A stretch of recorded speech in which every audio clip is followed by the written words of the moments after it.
Scott, let's get started with the conflict between Hezbollah and Israel. Israelis are talking about that their preemptive attack was successful. On the other hand, Hezbollah is saying that they have achieved nothing. What do we know from what's going on between them? Well, we have two competing narratives. One is that Israel carried out this massive retaliation strike, making use of the most advanced, military capabilities in their arsenal: F-35 fighters, 100 aircraft, targeting a number of sites preemptively. We also know that Hezbollah retaliated using low technology equipment that appeared to saturate and carve a hole or a gap in the Israeli air defense, which was then exploited by drones, which carried out a very successful attack against one of the most sensitive intelligence sites in all of Israel, Unit 8200. They're basically the equivalent of the National Security Agency of the United States. Hezbollah has said that the Israelis hit nothing. We don't know. We don't know what the battle damage assessment is. What we do know is that both sides have toned down the rhetoric at this point in time, and that it looks like the emphasis is being shifted back to Gaza for the time being. I think this is just part of the managed escalation. I think, though, if the Israeli preemption was successful, Hezbollah still demonstrated that it didn't preempt anything, that Hezbollah was able to penetrate Israel's air defense and launch a successful strike using very low technology weapons. But if the Israeli intervention was not successful, as Hezbollah is telling the truth, Israel has actually given away a lot of information. First of all, this was a major military operation, 100 aircraft, F-35s, refueling. It involves targeting. And we're talking about immediate targeting because this is a preemptive strike. So Israel's saying that they are detecting things as it's happening to try and prevent an imminent threat. I don't know what Hezbollah's intelligence capabilities are. I can tell you that if I were a Hezbollah intelligence officer, based upon what Israel did, I would be able to reconstruct or deconstruct the Israeli actions and identify the various nodes of criticality when it comes to preventing Israel from doing this again. Israel gave away a lot doing this attack, and I believe, if Hezbollah is right, accomplished little or nothing. Hezbollah claims that it didn't stop any of the rockets that were intended to be fired. They were all Katyushka rockets, very low sophistication. Israel did manage to destroy some of the launchers after they had launched their rockets, but none of Hezbollah's advanced capabilities were affected by this. So Israel gave away the farm and accomplished very little. So advantage Hezbollah, I would say right now, but neither side wants to see this thing escalate out of control. And so I think right now we have a lull in the escalation. But until they get a ceasefire agreement, until this Gaza conflict is brought to an end, the conflict between Israel and Hezbollah will continue to go through this cycle of escalation management. Did Hezbollah use its ballistic missiles? If not, why they didn't use it? They didn't use them because they're not ready to escalate to that level. When Hezbollah unveils its ballistic missiles, they will be striking the heart of Tel Aviv. They will be striking central Israel. They will be striking the most sensitive targets in Israel. And this is the kind of escalation that Israel can't allow to de-escalate. This now means decisive, full-scale engagement between Hezbollah and Israel. So these weapons are held in reserve by Hezbollah until which time they need to be used. Right now, Hezbollah didn't need to send that signal. They sent a different signal, which is, you killed one of our people, we're trying to kill one of yours. And the rumor is that they were going after the head of Unit 8200. Whether or not they were successful in this, there's some reports that say they were, there's some reports that say they weren't. But it was clearly an effort by Hezbollah to kill a very senior Israeli military official. And that's the kind of retaliation that prevents escalation, meaning that it is reciprocal in nature as opposed to being, totally disproportional to what Israel had done to Hezbollah. There is an interview with a 77 years old Israeli general with hearts. He's talking about how important is this war of attrition for Israel, and they're not capable of having this type of war, a conventional war, a war of attrition with Hezbollah or Iran. And do you think, is there anybody in the Netanyahu administration taking this type of mindset serious? Well, I mean, first of all, Israel's never prepared for anything like this. This is such a long conflict has not been part of Israel's operational or strategic planning. I've been saying this for some time, that Israel lacks the capacity to continue this indefinitely. They will exhaust themselves militarily, they will exhaust themselves economically, and eventually they will exhaust themselves from a socio-political standpoint as Israelis with dual citizenship, with that second passport, start to flee the country because Israel is no longer a country that's livable, at least not to the lifestyle that the Israelis had hoped for by moving there. Netanyahu is in the fight of his political life. This is the final battle. This is about his legacy. And so a lot of what Netanyahu does isn't about the legitimate national security interests of Israel or what's best for the Israeli people, but it's all about what's best for Benjamin Netanyahu. To retain political viability up until the very end, to ensure that when he does step out of the political arena for the last time, that it is as somebody who is victorious, somebody who is seen as fulfilling his mandate of securing Israel. It's very difficult to do under these circumstances. He, of course, is the man who helped drive a decisive wedge amongst the Israeli population because of his efforts to politicize the Israeli judiciary. This is before October 6th, when he was seeking changes in the basic law of Israel that would allow the Knesset, the Israeli parliament, to control judicial appointments and to question judicial decisions. This was done for very selfish reasons because Netanyahu, of course, has ongoing corruption cases. And if he is ever hauled before an Israeli court on these charges, he will probably be found guilty and sent away for the rest of his life. Or, even if he's not imprisoned, it'll be the end of his career, and the last thing he'll be known as is being, convicted of corruption. He wants to be known as the man who saved Israel. He's one of Israel's greatest leaders, etc. But he's also the man who was at the helm on October 7th when Hamas launched its surprise attack.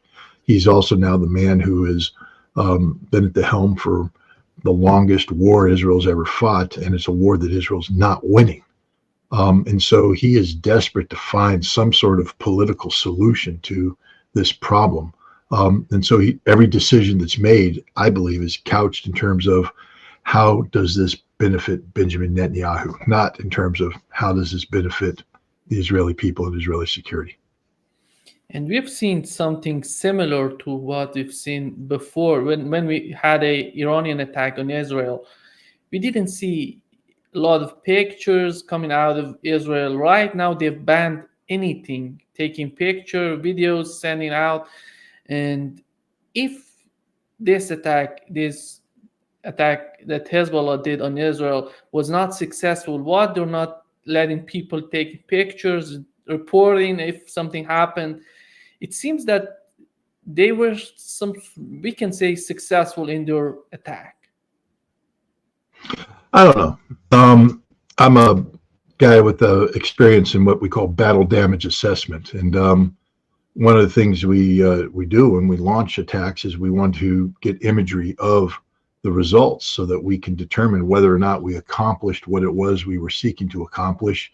You know, do we have to strike again? If we failed, why did we fail? There's a lot of intelligence that's in that. Why would Israel want to provide battle damage assessment to Hezbollah?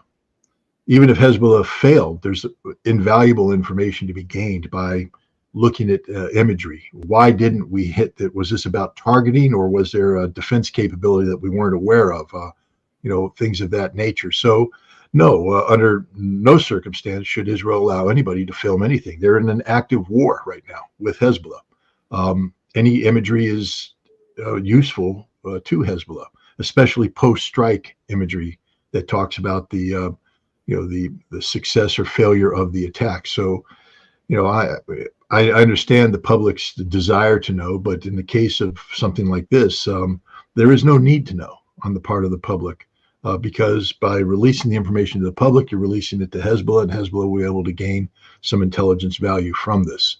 So I don't know, is Hezbollah, Hezbollah also, I would imagine has its own post-strike reconnaissance capability. At some point in time, Hezbollah may fly a drone over that area. From their perspective, hopefully sooner rather than later. You get the best BDA the closer you are to the event, and then they can release the images. But it's not Israel's job to do Hezbollah's work. Israel's not. There's no requirement for Israel to release imagery that either contradicts or proves what Hezbollah says happened. It seems that we are two different type of ideas within the Netanyahu or inside Israel. Even within the Netanyahu administration, we have the point of view of his Ministry of Defense and his type, and the people who are more in their mindset, more are closer to what Netanyahu thinks at the moment. Do you think that who has the upper hand right now in Israel? Is Gallant capable of winning over Netanyahu in the long run? Well, first of all, I'll say that my experience in Israel, and it was extensive, the idea that there's only two points of view is ludicrous. I remember once sitting down at a table early on with senior defense officials and foreign ministry officials. There were maybe a dozen people around the table. And we were talking about issues that one would have thought Israel would have been unified on. There were 12 different points of view. 12 different points of view. Nobody agrees on anything. Everybody believes they have the right. And they were all 12 points of view were, soundly defended, articulated. Oftentimes the differences are in nuances and then, on the periphery. But the idea that within the Israeli cabinet there's Gallant and then there's Netanyahu is absurd. Even within Gallant's staff, there will be people who have different points of view, and they will articulate this. Surrounding Netanyahu will be people with different points of view. So the idea that this is a black and white case, it's Gallant's way or Netanyahu's way, it doesn't work that way. Both sides will be working the issue from the periphery, meaning that they will be seeking to take people. You'll try to divide it. This is now we get into shades of gray. If Netanyahu is dark gray, those people whose opinions closely resemble Netanyahu will be hanging around Netanyahu. Light gray is Gallant. Those people are hanging around there. And then what Gallant and Netanyahu are trying to do is poach these people off to sit there and say, I need to get some of these dark gray guys to lighten up and come over here and bring things. So it's a very complicated process, a lot of discussion. And it's not about Gallant winning over Netanyahu. That isn't going to happen. It's about Gallant winning over enough people who currently surround Netanyahu so that the totality of the opposition can put pressure on Netanyahu. This is about politics, Israeli politics, and it's very complicated. In America, we got Republican and Democrat, with a couple independents out there, but mainly Republican and Democrat. In Israel, you have many political parties, and then within the political parties, you have factions. This coalition that Netanyahu has cobbled together is a very weak coalition. Hinges on Netanyahu doing exactly what the minority members want because he can't afford to lose any member of this coalition. And so that faction that has, only one or two seats, Netanyahu can't lose them. So that faction now can start making demands of Netanyahu that Netanyahu has to pay attention to, because if they walk away, he's out of government. And so what's happening here is a much more complicated internal dialogue taking place within Israel than maybe people in the West understand. Again, getting back to the points that this Israeli general was mentioning, that he said that Israel is not prepared to go after a war of attrition. The situation of the Israeli army is not that good right now, and because of the suffering that they have experienced in this conflict in Gaza. And on the other hand, the outcome would be the continuation of this conflict, the way that they have been carrying out all more than 11 months, 10 months that they're doing this. And he says that is not in favor of Israel to continue this way. Well, he's right. I mean, literally, Israel is failing. Israel has lost. I've said repeatedly, I think the die has been cast. Israel cannot recover from this conflict. Economically, the Israeli economy is in tatters, and it's not going to rebuild. One of the key dialogues that's taking place on the side is the United States is trying to get Saudi Arabia to reconcile its differences with Israel, to recognize Israel, to enter into diplomatic relations with Israel. And the concept that empowers this is the notion that Israel will serve as the economic hub, sort of the engine, the technology-driven engine of whatever partnership can be crafted. Saudi money with Israeli know-how creates this, team that can dominate the region and have a major impact on the world. But Israel will never again rest in peace. It's over. Gaza has proven that. Until there's a Palestinian state, Israel will never rest in peace. And if Israel's not resting in peace, then their economy can't recover. And their economy right now is devastated, gutted, billions of dollars of losses. The Israeli society is deeply fractured now. There will be people who say we have to accept a new reality if we want to survive. There will be others who say we must double down and and create a greater Israel and eliminate this Palestinian scourge once and for all. Israel will never again be united on the direction it needs to go. There will always be this debate.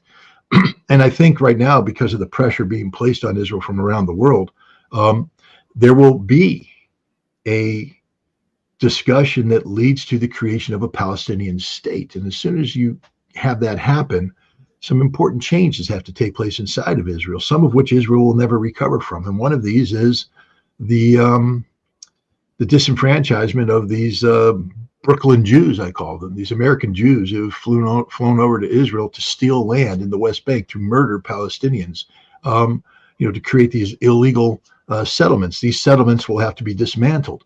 This will cause huge domestic problems, maybe even take Israel up to the brink of civil war. And basically, all of these factors are creating in Israel that is not a safe place to live, is not a good place to live, not a good place to raise children. And I think you're going to see millions of Israelis who have dual citizenship flee Israel. And now you have a demographic problem.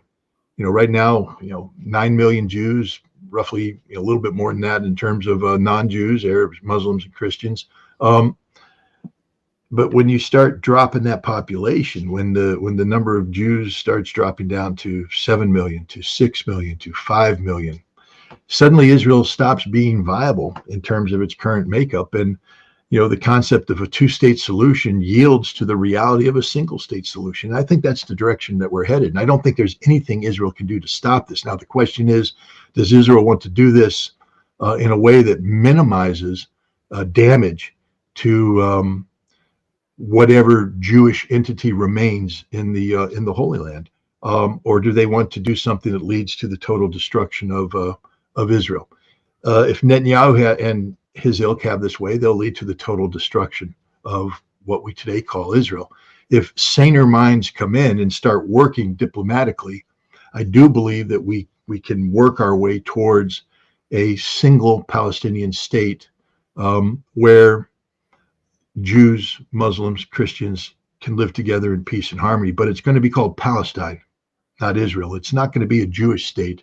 It's going to be a state dominated by Muslims, but hopefully a Muslim state that respects the Jewish faith, respects the Holy Land, and the Jewish role in the Holy Land, along with the Christian role in the Holy Land. In some way, they can all get. Is this pie in the sky stuff? Right now, it seems like it, but that's the vector. I think that's the direction that this is headed. This notion of somehow Israel emerging from this stronger, more unified, part of a broader coalition of Arab nations is fantasy. That's what the Abrams Accord was about.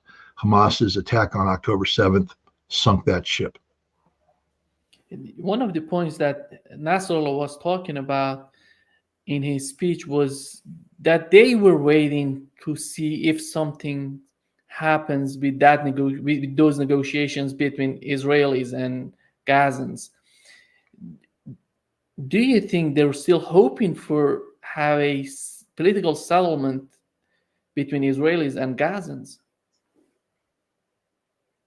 I mean, there will have to be a political settlement because Israel can't survive if this war continues. You've had repeated Israeli generals, retired, say that in a year's time Israel will collapse on its own volition because it can't continue this fight. So eventually, Hamas will not be defeated. I mean, we have another Israeli general that has admitted that Hamas is not just a physical entity, but it's a political point of view. It's an ideology, and you can't defeat that militarily. In fact, the more Israel commits genocide, the stronger Hamas gets from an ideological standpoint. So the reality is, Israel is going to have to deal with Gaza on the terms set by the Gazans. And right now, the leadership of the Gazans is Hamas.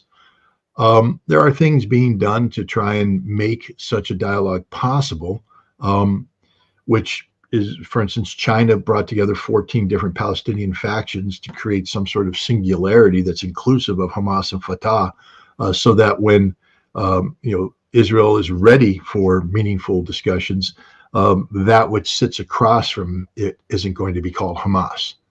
And that might be a political compromise that has to be made in order to get not only Israel to the table, but to get Fatah, the Palestinian, the PLA, Palestinian Authority, Palestinian Liberation Organization, get them to the table as well, because there are factions within the Palestinian community that are not supportive of Hamas, that are deeply resentful of Hamas and would not participate in any, large-scale discussions or dialogue, with Hamas representing them all. So what China did, and again, Russia played an important role in helping facilitate this. China is at least moving in the direction of creating a governance entity that Hamas factors in, but it's not called Hamas. And at some point in time, Israel will have no choice but to sit down at a table across from them. Will be sitting somebody from this entity. That's the only way this ends. This doesn't end in an Israeli victory. That's for sure. If you were Chinese, how do you feel about the attitude of the United States when it comes to Gaza? Because they were trying to bring these groups together, but we see that the United States attitude is totally different. They're trying to help Israel in whatever they want to do in Gaza. Do you think that they're feeling that the United States is helping these negotiations or something else? I don't think there's anybody in the world, including Americans, if they can speak off camera, who believes that America is facilitating in a positive way negotiations. We have betrayed ourselves by siding so strongly with Israel. And in fact, the irony is by siding so strongly with Israel, we've actually done Israel a great disservice because we would have been better positioned had we retained a modicum of independence where we could be trusted as a broker. And then we could, help babysit a peace process that maybe gave Israel more of what they're looking for. But today, nobody trusts us. And one of the reasons is all we bring is death and destruction. Our only solution is more war, more weapons, more confrontation. I mean, China comes in and their solution has nothing to do with war. It has to do with facilitating peace, creating opportunities for dialogue that leads to, economic, political stability that translates into economic stability. So I think there's growing recognition in the Middle East and indeed around the world that if you take American hand of friendship, it's going to lead to a conflict that will probably end up destroying you. I mean, the Ukrainian precedent is there, but so is the Kurdish precedent, so is the Afghan precedent. The United States hasn't hit one out of the ballpark in terms of, a conflict that promotes its geopolitical position in a long, long time. And we're not going to. The world is tired of war. The world is exhausted of war. The world is looking for peaceful outcomes. And, the United States therefore becomes part of the problem, not part of the solution, because all we know is war. How do you find Iran right now? Do you think they're going to attack Israel within 72 hours, as Washington is pointing out? Iran has every right to attack Israel anytime it wants to, given what Israel did in terms of assassinating a senior Hamas official in Tehran. But Iran has to look out for Iran's best interest. And Iran also has to keep an eye on the bubble. If Iran is part of a resistance that's dedicated to supporting the notion of the creation of a Palestinian state, understand that they're winning. Right now, they're winning. We just had a long discussion about how difficult of a situation Israel's in. And one of the reasons why there won't be stability down the road is because of the role Iran plays in facilitating the efforts of the axis of resistance to keep Israel destabilized. The Houthi, Iranian militias, Syrian militias, Hezbollah, Hamas. So if Iran were to decisively engage, it changes the whole dynamic of this conflict from one where the axis of resistance, the Palestinians, are winning. It's a difficult fight. When I say winning, that doesn't imply they're ready to have a parade down Main Street. But it's ugly. The genocide is real. The death of these Palestinian civilians is real. This is a real struggle. It's not easy, but they're winning because Israel itself acknowledges it can't sustain this indefinitely. It can't even sustain it for another year. So if you're winning, why do you want to change the algorithm of success? And attacking Israel massively could do just that.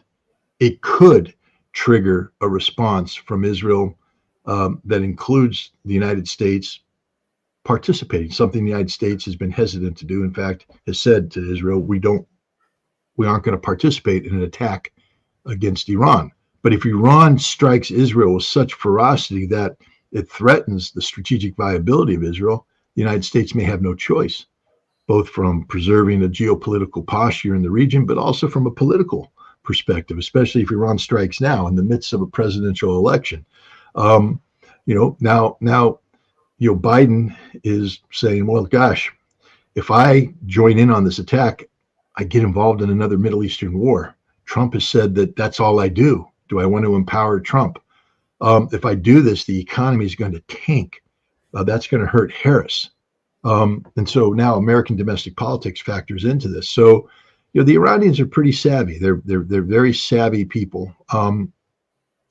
They don't want to do anything that changes the trajectory. And I remember the trajectory isn't just focused on Gaza and creating a Palestinian state. Iran is worried about Iran. I mean, they are going to be a major presence in the upcoming BRICS summit in Kazan, Russia, in October.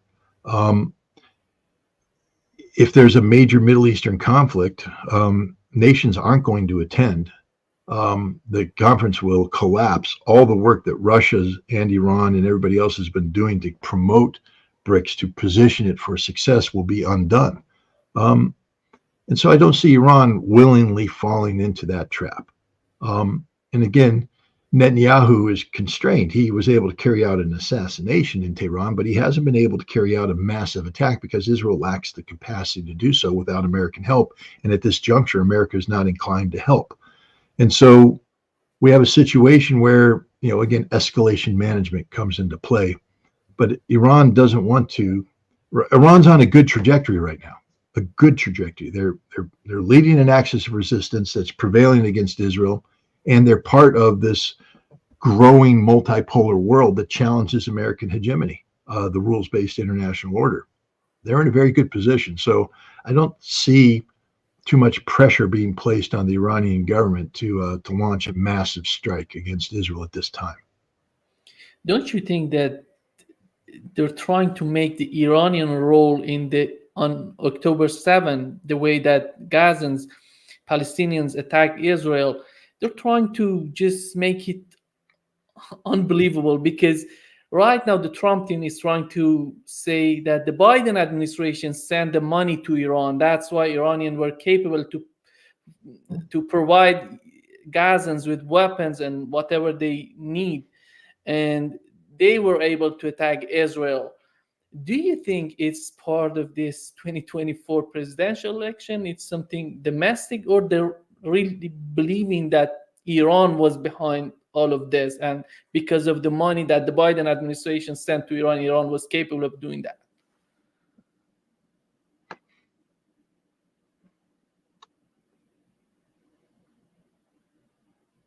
I think this is about domestic American politics. I think this is about exaggerating or manufacturing out of thin air Iranian intent, nefarious Iranian intent, etc. As I said, Iran's not in the business at this point in time of messing with the algorithm of success it currently enjoys. From the Iranian perspective, frankly speaking, it doesn't matter who wins this election. It doesn't. So why would Iran invest resources into trying to control the outcome of this election? Iran, like China, like Russia, has pretty much turned its back on the West. They're no longer concerned about, political nuances. Maybe there's a better chance to get sanctions lifted if so-and-so wins. Maybe we can do this, maybe we can do that. They don't care because, frankly speaking, regardless who wins, the policies are going to be bad towards Iran. The Democrats haven't articulated anything that sounds like, oh, we want to improve relations. The Republicans certainly haven't. And so I think the idea of Iran taking such a risk to get involved in a process that it has little chance of altering the outcome, it's absurd. It makes no sense. I don't think Iran is involved because Iran doesn't care. Iran believes that whoever wins is going to be bad for Iran. So therefore, the best thing to do is to solidify your new direction. Iran's no longer pivoted towards the West, hoping for better relations with either the United States or Europe. Iran has pivoted to the East, committed to a Eurasian economic union, a Eurasian security infrastructure, committed to the Shanghai Cooperation Organization, committed to BRICS. That's the direction they're headed. So I think almost everything you hear about Iran interfering in the United States is manufactured. It's made up. It's speculative. The point is that they're thinking that without Iran, Palestinians, Hamas was not capable of doing that offensive on Israelis. That shows a lot of disrespect for Hamas. Did Iran play a role in arming Hamas? Yeah. There's no doubt in my mind that many of those weapons were provided by Iran. But Hamas is not incapable of developing its own capabilities. But again, let's just be real. Hamas wouldn't have been able to do October 7th with the resources it had available or sustain this resistance for 10 plus months with resources if Iran wasn't involved in this. Iran has played a very, very big role in this. So, there is legitimacy to that argument that, this couldn't have happened without Iran's involvement. But it did happen. And it is the Gazans who are paying the price, which means that this isn't about Iran using Hamas as a tool. This is about Hamas asking for assistance because Hamas knows the direction it wants to go. So I think, that difference, speaks volumes about, the importance of the Iranian thing. Iran didn't invent this crisis. This crisis is because of the Nakba. This crisis is because of irresponsible Israeli policy over the years. This crisis is because of Israel's ongoing brutalization of the Palestinian people. Iran didn't make that up. But Iran is one of the few nations that has said, in fact, it's the only nation that has enshrined in their constitution support for Palestinian statehood. It's amazing that a Shia Persian state would be doing this when Sunni Arab states don't. And I'm talking about Saudi Arabia. I'm talking about the United Arab Emirates. I'm talking about Kuwait. I'm talking about, Qatar. I'm talking about all the nations that Qatar at least, is there for them. But all the others, they've abandoned. I mean, Yemen's on the side of Gaza now, decisively so, at least the Houthi. But the big players, the guys with the big bucks, with the big resources, who claim to be regional leaders, have shown that they're just sellouts to the West.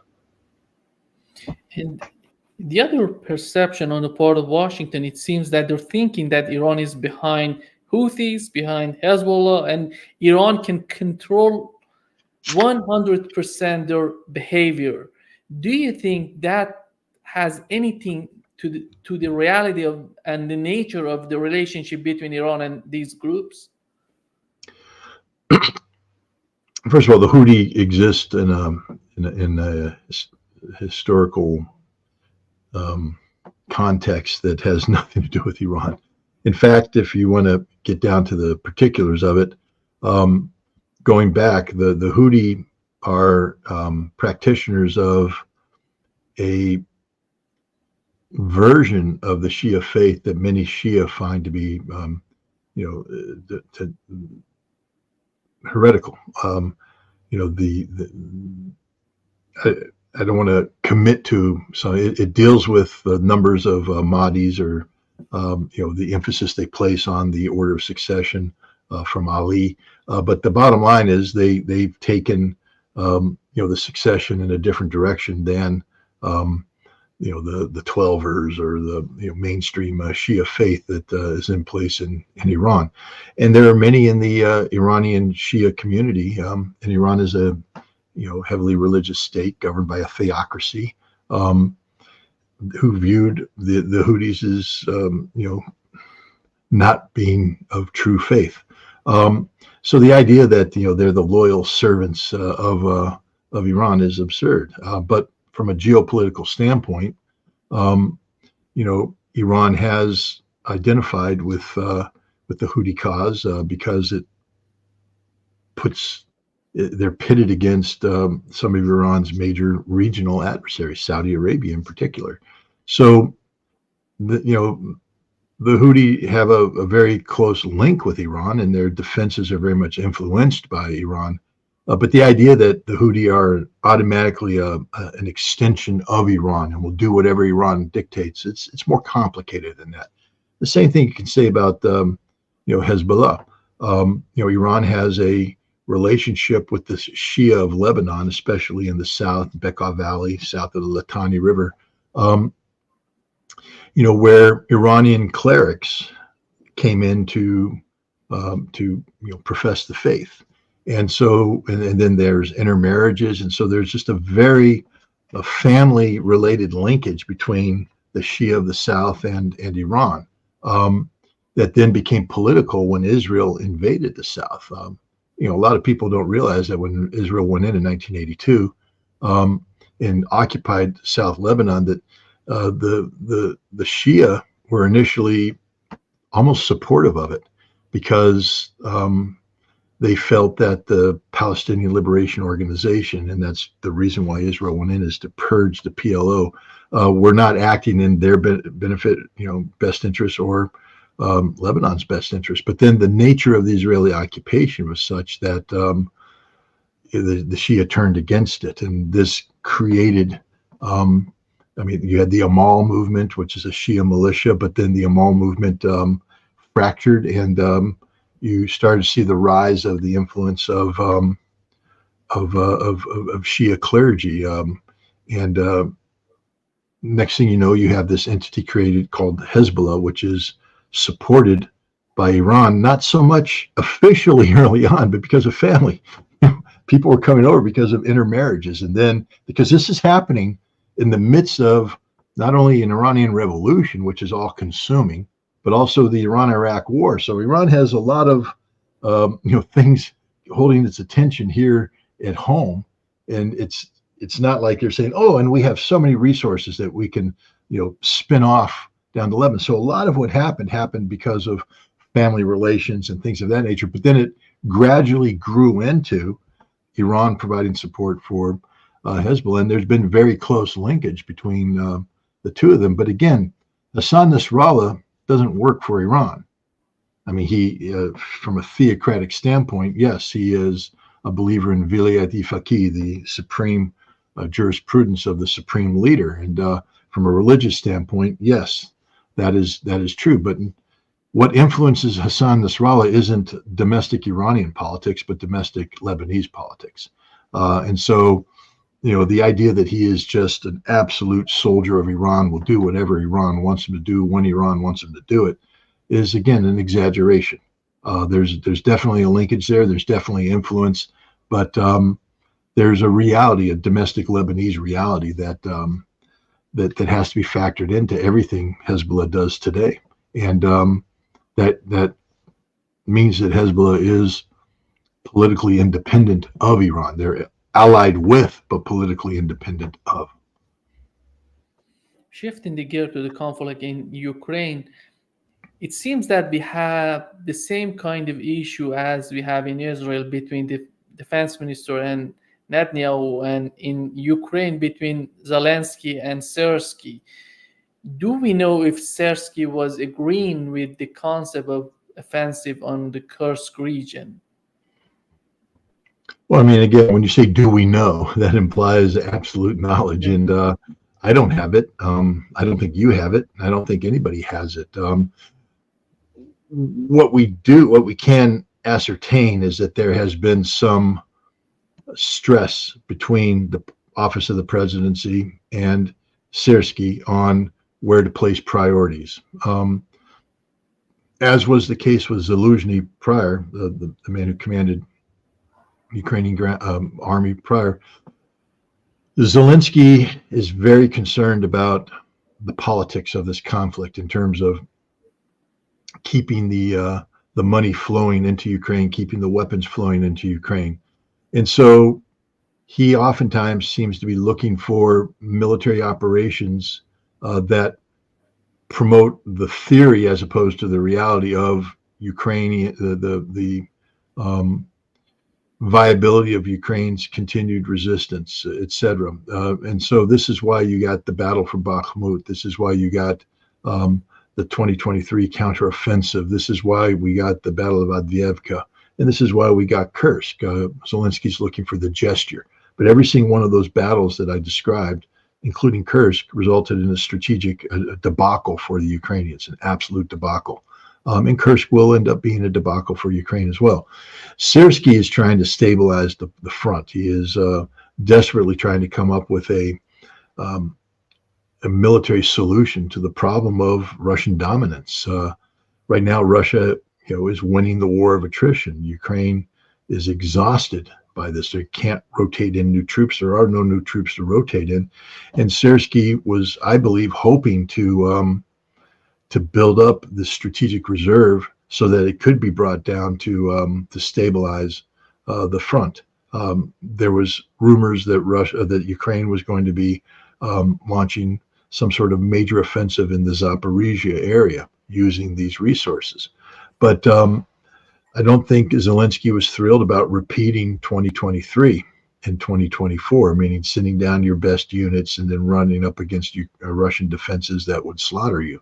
And so they made a decision. Zelensky talked with advisors, and they came up with an action that was predicated on seizing a nuclear power plant, the Kursk nuclear power plant, that could be then used to exchange for the Zaporizhia nuclear power plant. An important Zelensky goal was to be seen as taking back critical territory from Russia, seizing Kursk and using whatever territory Ukraine could capture in Kursk, again, as leverage to get at least some Ukrainian territory that Russia has annexed, to get it returned.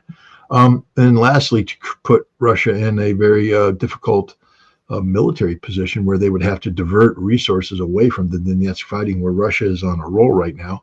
Ukrainians are collapsing, to divert resources away from that to deal with the Kursk problem, thereby salvaging a very bad position the Ukrainians have in the Donbass. That didn't work either. Russia has not diverted meaningful resources. I think Syrskyi knew that this Kursk operation wouldn't go well, but he has to obey the orders. That's what civilian control of the military is. And now he's paying a heavy price because, as we speak, the Russians are very close to some major breakthroughs that'll lead to their occupation of critical terrain features, towns, villages, small cities, etc., that will make it impossible for Ukraine to maintain its position in the Donbass.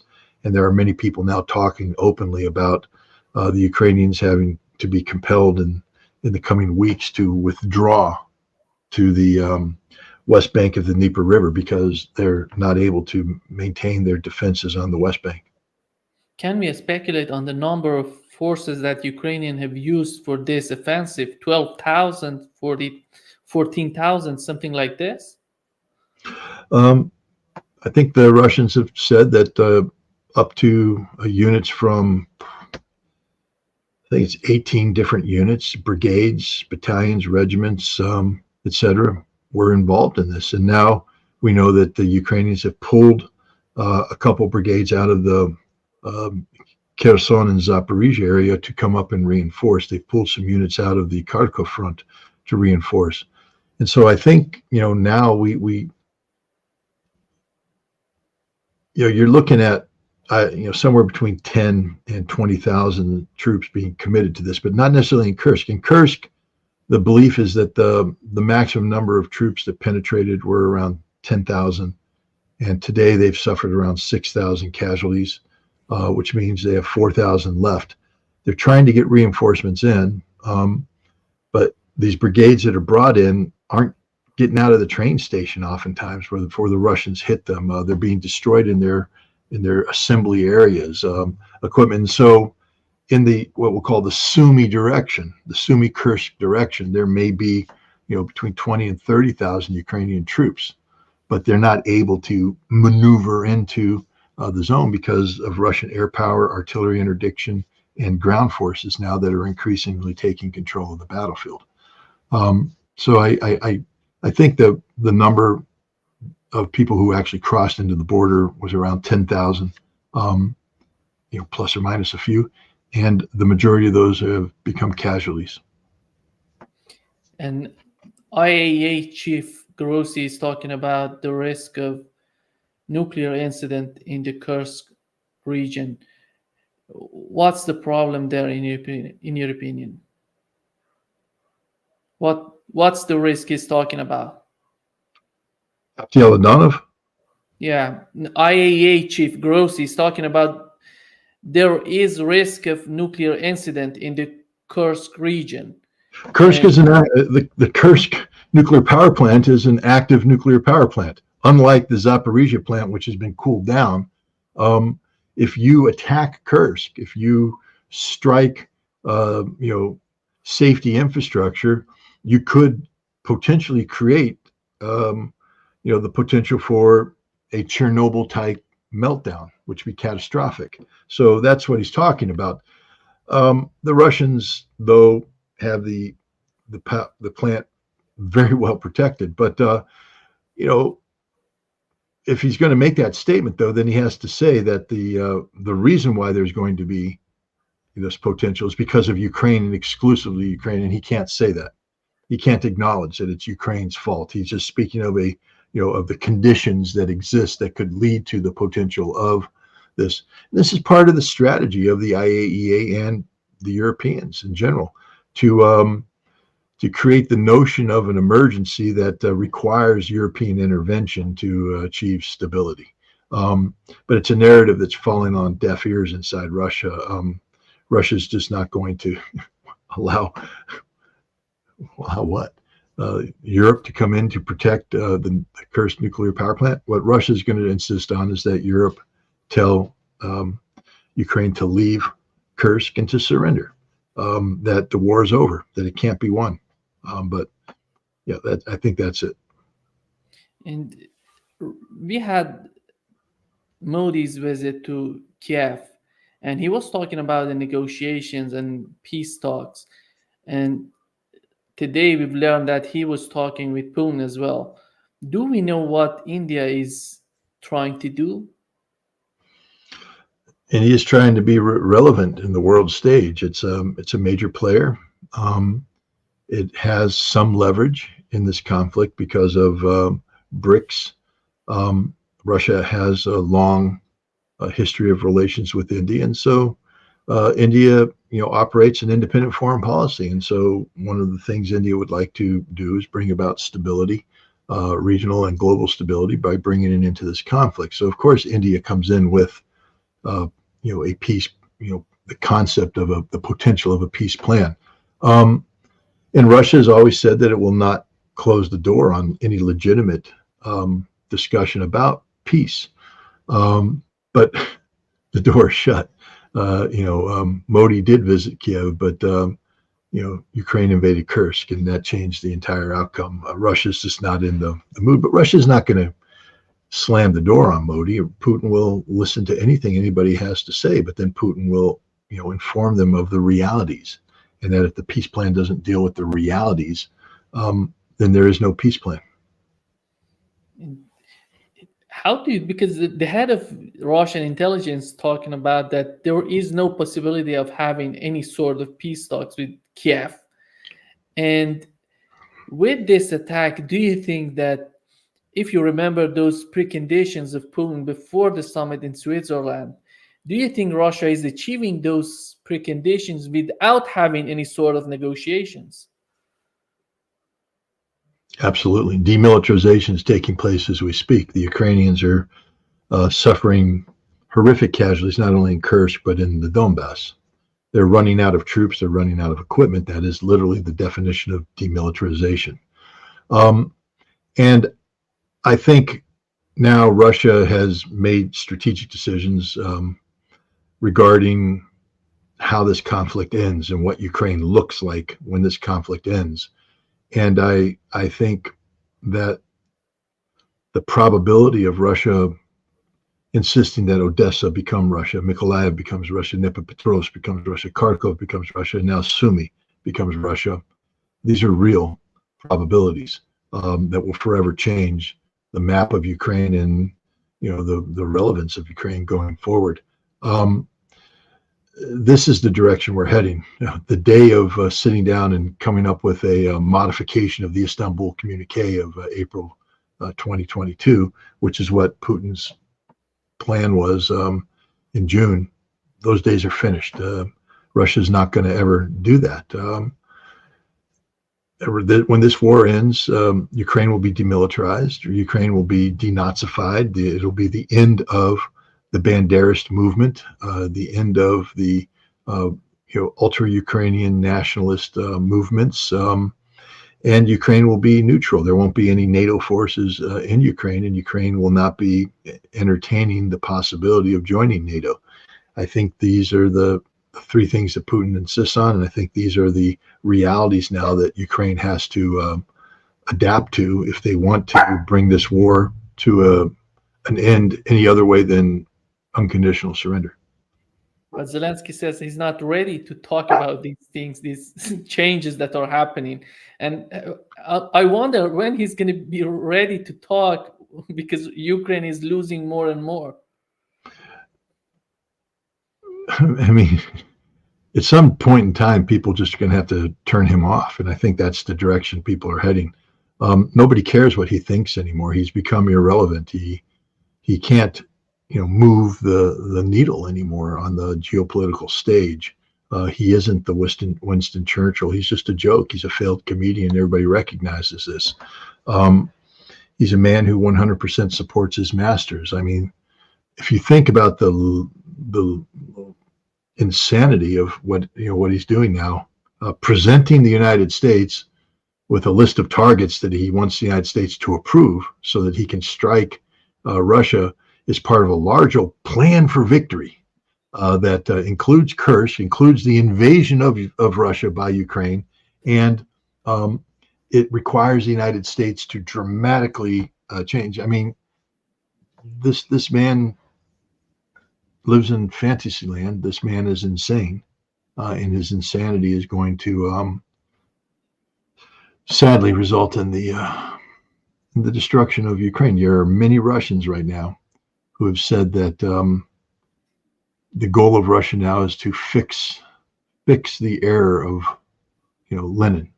And you say, well, what error is that? Well, again, refer to Putin's speeches in the past where he said that Ukraine exists only because Lenin made a mistake in creating it. And so now the way to fix the Ukraine problem is to fix that mistake. The implication is that there will be no Ukraine when this conflict is over. And I think that that's a more likely outcome than anything Zelensky's getting ready to put on the table. We have two options in the United States right now. One would be the Kamala Harris Democratic Party, that we know what would be their policy in Ukraine. It would be the same kind of policy as the Biden administration.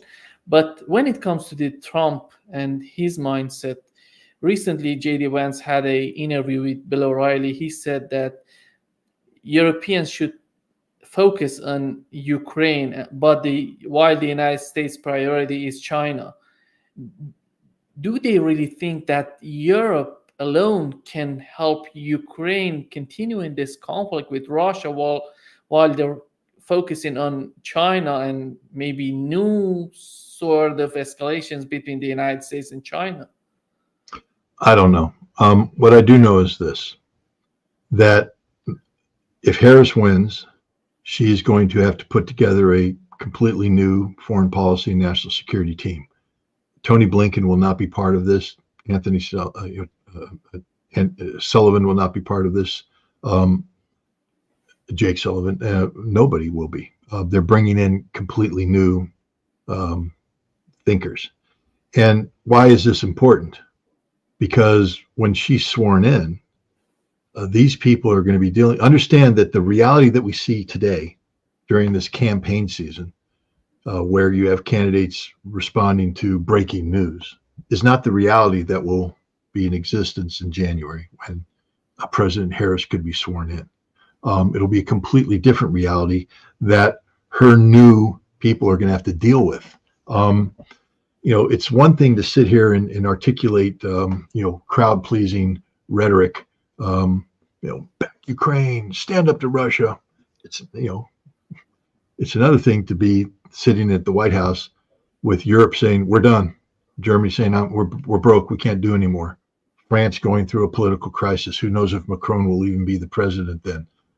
England collapsing under a wave of new taxes and the social unrest. Europe is literally disintegrating before our eyes, the immigration crisis, etc. And so all of these expectations about, what Europe can and can't do, come January, it's going to complete. Ukraine is going to be complete. Russia is taking out energy infrastructure right now. Ukraine will not come out of this winter alive. It'll be the end of the Ukrainian state. So all this bold rhetoric is meaningless because there's a new reality that they're going to have to deal with in January.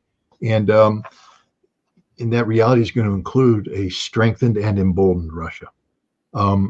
So I I just disregard anything that is said by either the Harris or the Trump camps. J.D. Vance is going to be a vice president who is as irrelevant as this bottle cap. Donald Trump doesn't listen, doesn't take advice. J.D. Vance isn't going to be able to knock on the door and say, "Hey, boss." First of all, J.D. Vance is dumber than dirt about foreign policy. He may have some basic instincts to do this or do that. He knows nothing about Ukraine. It's obvious in everything he says about Ukraine. He knows nothing about Europe. There's nothing in his background that lends itself to this man being a foreign policy or national security genius. He just has some gut instincts. America doesn't get involved in other people's war. Okay, I get that. But he's also a guy, that does the Trump thing, flexes his muscles and all that.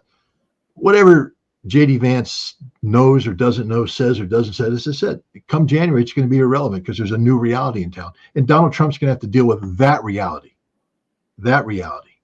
And we don't know how he's going to deal with it because we can't paint that. But I think right now in this political season, this silly season, what I'm looking more for is not the specifics of how they're going to stand up to Russia. What I'd like to hear is how they're going to keep America out of a war. That's what I want to hear from a leader.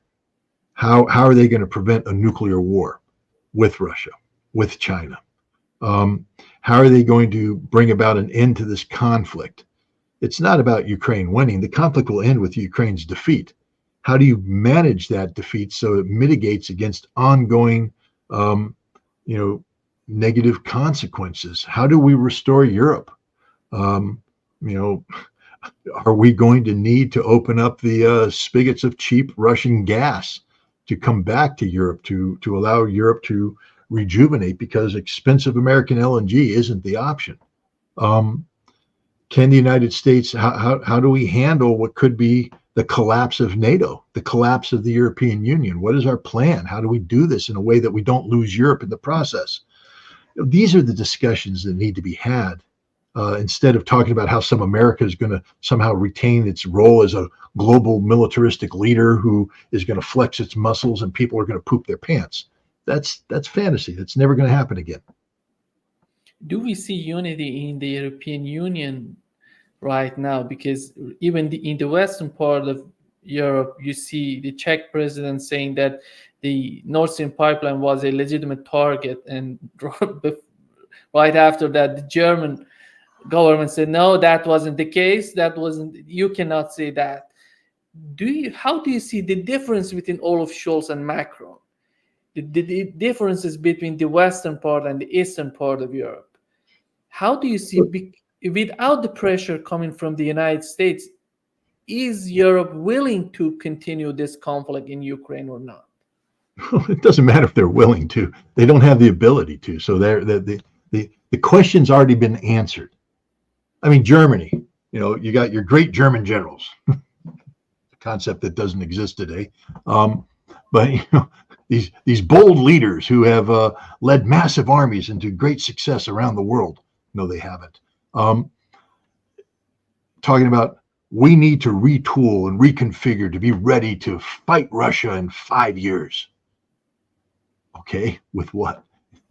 You just tried to pass a defense budget. You didn't get what you want. You only got, I think 1.2 billion euro increase in the budget, which doesn't match inflation, which means you're shrinking as you're talking about getting bigger. This is the reality. The Germans can't deliver on what they say they want to deliver on. The French are a freaking joke right now, literally just a disaster. Macron faces impeachment, or the other outcome is he'll be compelled to resign. France is falling apart on itself.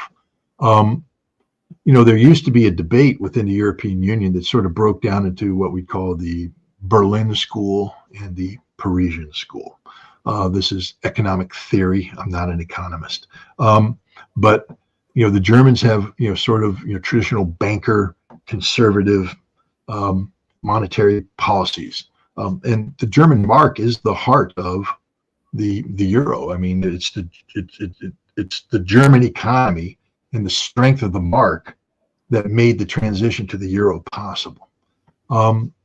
The French franc less so, but it's still a big economy. But the French have an important political role to play, and they have much more liberal approach. And you saw that as you took a look at how Europe wanted to deal with, for instance, the crisis in Greece, the issues in Poland and southern Italy, etc. There was this debate taking place. Fiscal conservatism, fiscal liberalism. This is before Ukraine. This is Europe already fracturing into two schools of thought because the euro was running into the reality that the concept of a European Union, a European singularity, is an absurdity. It just doesn't work, especially when you start throwing in, political hot potatoes like immigration. So Europe is already deeply fractured, not just between Berlin and France, but between old Europe and new Europe, the newly empowered eastern part of Europe that after the Cold War, became sort of the darlings of the West as we expanded NATO in an effort to create a bulwark against Russia, to bring Russia down. But now that's running into, now they're inconvenient. Do you really think that the Latvians, Lithuanians, and Estonians are the most popular people in Europe today? These little chihuahuas running around barking, war, war, war, war, war. And Europe's going, no, we don't want it. We don't have the means to do this. Poland, is the proverbial skinny kid at the beach who got that matchbox, the old Charles Atlas, lift weights and you can be. So he went to the gym and he got a little bit of flex here, and he's out there on the beach flexing and thinking he's bigger than he is. Poland's just a pathetically small Central European country that has no meaning, no relevance by itself. There's a reason why Poland gets invaded and people cross over, because Poland sucks as a nation. And it will continue. I'm sorry, Poles, but prove me wrong. Elect a government that stands for something other than letting the rest of the world back you up while you flex. You pulled that a couple of times, and that's why you got occupied. That's why you got defeated. Okay? You wanted the world to come to your rescue in World War II. Not going to happen. Nobody's coming to your rescue because nobody cares about you. You're irrelevant. You're like Ukraine. You just don't matter. You could matter if you brought something positive to the mix, contributed in a meaningful fashion. But the moment you start thinking that you're bigger than you are, when you're something you're not, then it becomes problematic. And so the Poles will continue to be a huge problem for Europe. You have, Hungary threatening. I mean, who knows where Hungary is going to go? Bulgaria, Romania is going through some problems. Europe is not a stable environment. It's an inherently destabilized entity that's collapsing in on itself as it speaks. That's the reality. So we should stop this nonsense about speaking about, Europe and what Europe's going to do. Europe is going to disappear. Europe doesn't exist. Nation states exist. And each one of these nation states, as Europe collapses, is going to collapse in on itself and try and solve the problem for itself. Do you really think the French political crisis is going to be solved by somebody in Brussels saying, well, we in the European Union believe that France should do the following? France is going to say pound sand. Italy is going to have some big problems coming up. We haven't heard from them in a while, but trust me, those problems are there. The Meloni government may not be long on this planet. None of these governments are long on this planet because the economic crises that face Europe collectively, not just individual states, but collectively, are almost insurmountable. And at the end of the day, when you're a politician, I think James Carville's 1992 maxim to Bill Clinton, it's the economy, stupid. It's the economy. It's not Ukraine and Russia and war. It's the economy. Do the people have jobs? Do the people have health insurance? Do the people, have a standard of living? And remember, we're not talking about taking people out of the depression and making them better where they've already suffered and they're strong and resilient. We're about taking the softest people in the planet, the spoiled European populations that had, big vacations, big pensions, guaranteed everything. Why? Because they could underwrite it with cheap Russian gas. And now they're collapsing. And so their expectations are to stay up here. It's not to start from nothing and go upwards. It's to prevent itself from going downwards. And a politician right now isn't going to be able to deliver on that. So one by one, you're going to watch successive European governments fail because they can't live up to the expectations of the people they're supposed to serve. Not the European Union, not the European singularity, but the French people, the German people, the Italian people. Europe forgot how to do that because they bought into this nonsense of the European Union, the stupidity of a singularity when one never existed and one will never exist. And that's the reality of Europe. It's, again, what I'll say today is that the European problem that manifests itself right now, that people are talking about, is going to be a very different problem come January when the next president's sworn in, and a very different problem come next summer. We're talking about rapid, the rapid collapse of this European Union, this European promise. Do you see any sign that Europe is learning from the conflict in Ukraine if something happens between the United States and China, not to get involved in that sort of conflict, because they have been damaged by this conflict? They have been hurting by this conflict in Ukraine too much that they cannot sustain any sort of new conflict with China, because we know how important China is for Europe.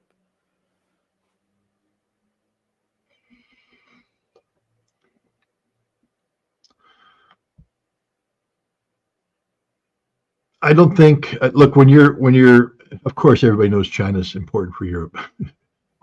Germany sent successive delegations to China. And again, to show you the stupidity of this whole European concept and their subordination to the United States, we have told Europe that you have to break away from your dependence upon the Chinese, supply chain and things of that nature. And the Chinese went, so you're sanctioning us. You're breaking from us. You're breaking with it. No. And I forget the term.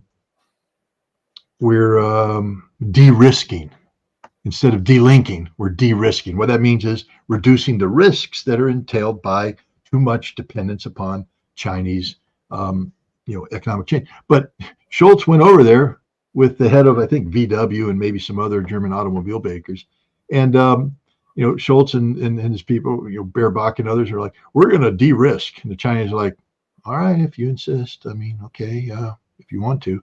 And VW turns around and goes, boss, what the hell are you talking about de-risking? Well, we want to strengthen opportunities. He said, you understand that VW as an entity is losing money everywhere in the world. We don't make money anywhere in the world because of your stupid policies, because of the lunacy of what you've done with energy prices, etc. The only place that we make money is China. That's it. And now you want to de-risk? You want me to pull out? If I pull out, VW collapses. And if VW collapses, Germany collapses. And Olaf Scholz went, oh, I guess we can't de-risk. This is the reality. The Europeans need China. They can't function without China because the economic interaction with China is oftentimes the only profitable economic activity taking place in Europe. It's not profitable with America. America, your friend, is gouging you with high gas prices. We don't care. We claim to care, but we don't care. Our guys are making money hand over fist. The stakeholders, the shareholders are like, hey, great, we're making lots of money. Nobody cares about Europe. Again, I come back to America's a friend of nobody.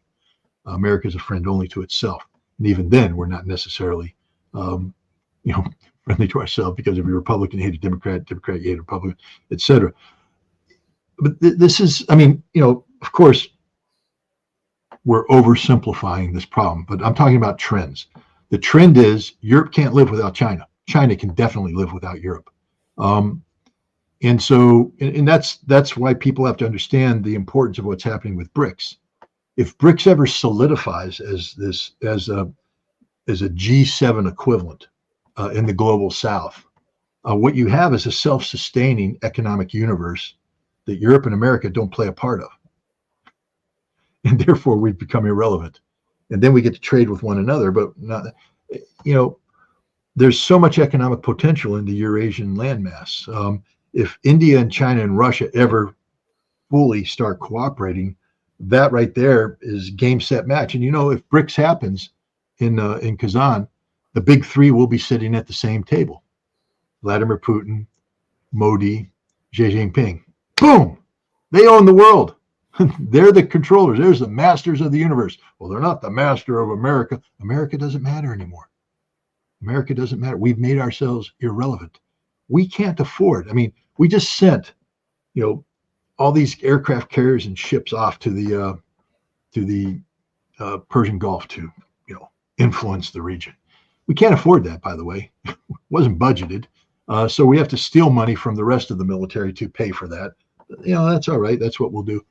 But meanwhile, we're decommissioning 17 ships in the Navy because we can't find sailors to man them. Nobody's joining.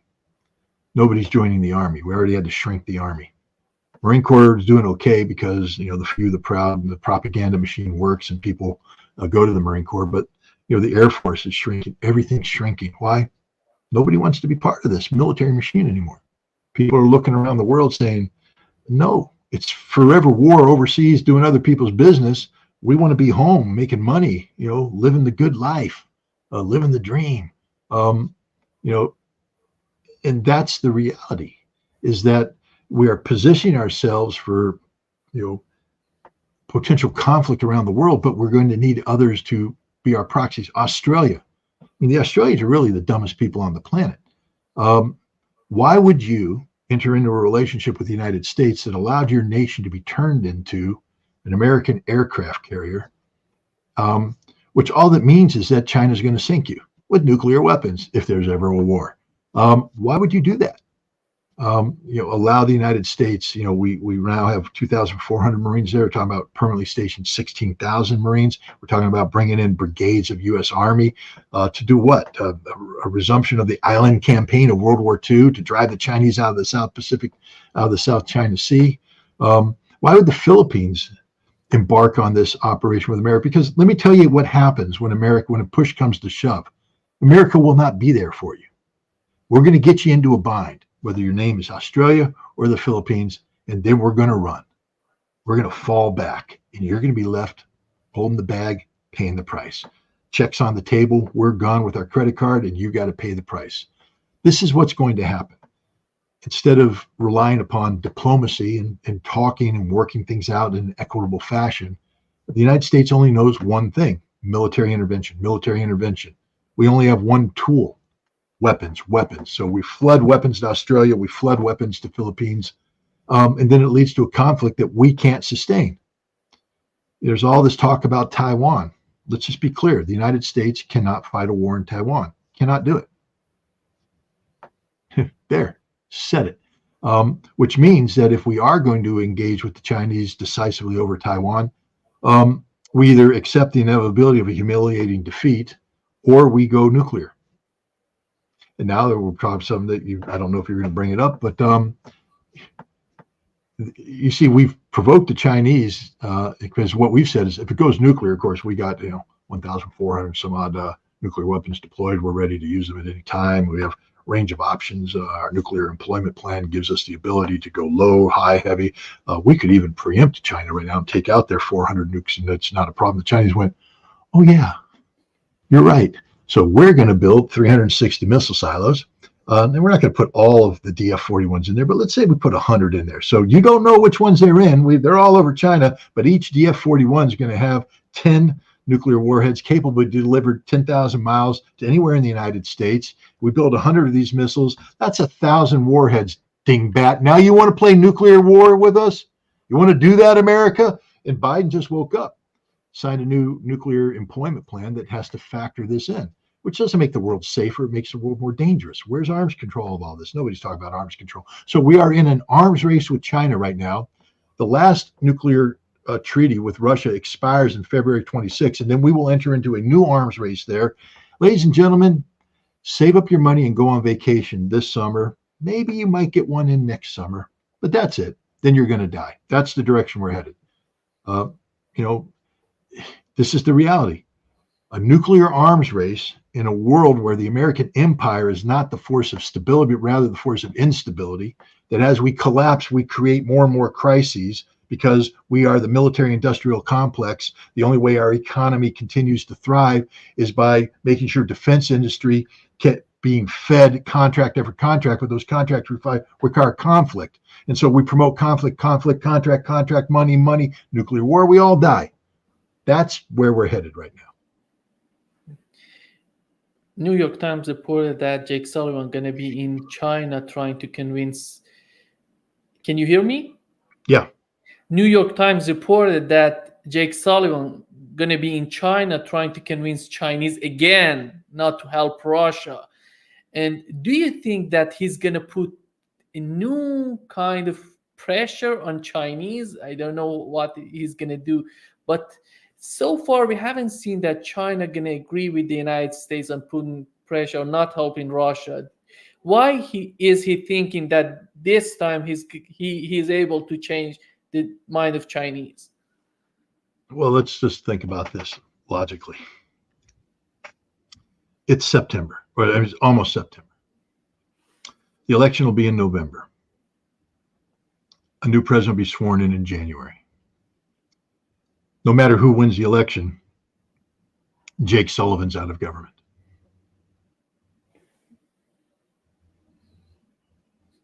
Do you think the Chinese give a rat's ass about anything Jake Sullivan's about to say? You think the Chinese are going, ooh, let's lean in hard here. Jake Sullivan's coming. I mean, my God, we're going to have to deal with this guy for another 4 years. No, he's done. Literally the definition of a lame duck. I think right now he has to go through the motions because the world is expecting this. The United States has to be seen as doing something, promoting something. But China's not going to, change its policies. What does the United States have to offer China? China is with BRICS. That's the direction, multipolarity. I mean, is the United States going to say, hey, if you dump Russia, we'll join BRICS? No. Hey, if you dump Russia, we'll dissolve the G7. No. Hey, if you dump BRICS or dump Russia, we'll give up on Taiwan. China might listen to that one. But Sullivan's not going to put that on the table.